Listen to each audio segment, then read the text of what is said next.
What's up, everybody? Jim from Reverb.com. We are here at the Sound City, Fryette, and Fane Acoustics booths. I'm here with my buddy Steve. How are you, brother?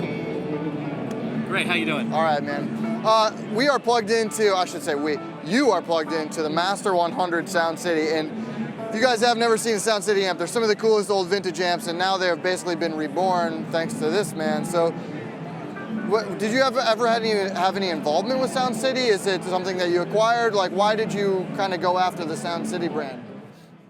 Well, I was influenced as a designer by David Reeves, who designed the original Sound Cities. And when the opportunity came to take ownership of the Sound City assets and the brand, I thought it would be a great way to just sort of show David Reeves' influence on guitar players and guitar music in a way that I think he's sort of been overlooked. Yeah. He's seen as a certain kind of a thing, the Hiwatt Association and the rumors and the sort of disconnected stories that go around about all of that. And then there's this earlier part, it's kind of the unsullied part, right? Where the initial inspiration and the foundation of this whole other kind of amplification, the big, clean, expansive tonal quality. All the bands of those eras were playing clean. They weren't really trying to play loud. They weren't really trying to play overdriven.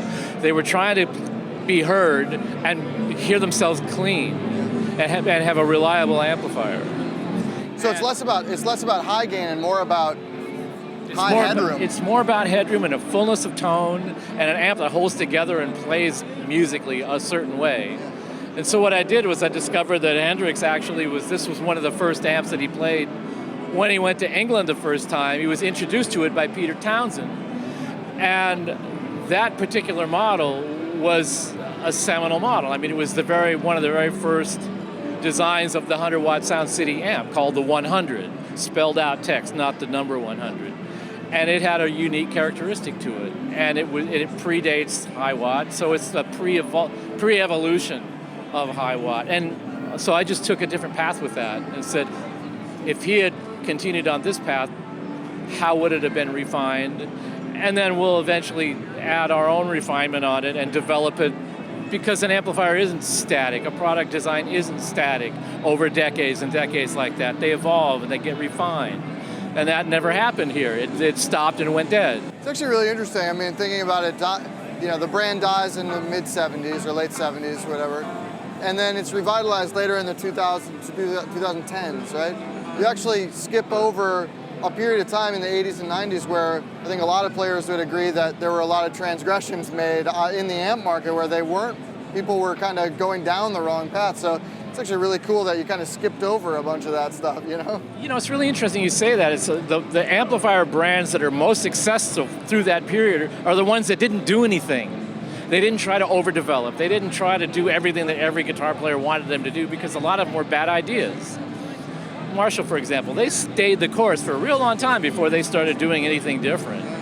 And Sound City, they were developing all the time, trying things, more power, more inputs, more this and that. There's even an ad where they say, we talk to managers and tour managers and roadies about what a great guitar amplifier should be. And I read that and I went, I know why they weren't talking to guitar players, because they were all at the Hilton partying, And that's why the amps turned out the way they did.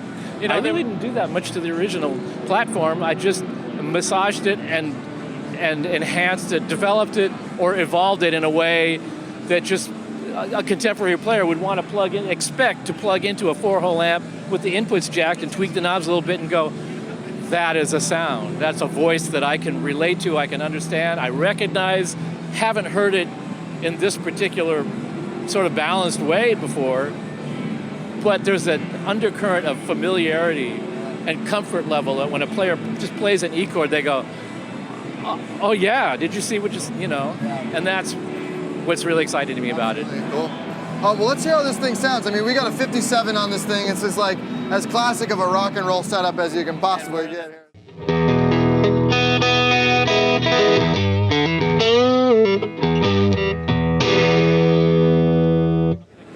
I've actually got it on the attenuator. With the attenuator off, we're up here. You can hear that wah. That's the the key thing is that vowel sound, the voice.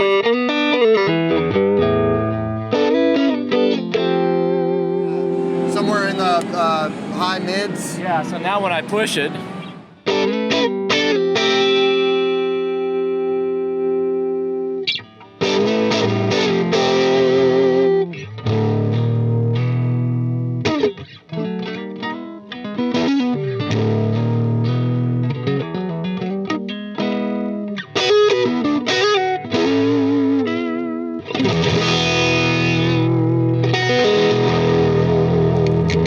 nothing has got a footprint Sounds like that. rock and roll. It sounds like the beginning of rock and roll, Yeah, really. The beginning of the big amp rock and roll era. And these are shipping right now? They're shipping in, I think, beginning in August, we start shipping them. So keep a lookout for those. In the meantime, you can buy these faint speakers direct on Reverb. They're right there all day long and they sound unbelievable. You should definitely check them out. We're gonna do a video with them shortly, so check out those. Keep an eye out for the Sound City. Steve, thanks so much for talking. Thanks a lot, Jim. I appreciate it. Absolutely. Take care.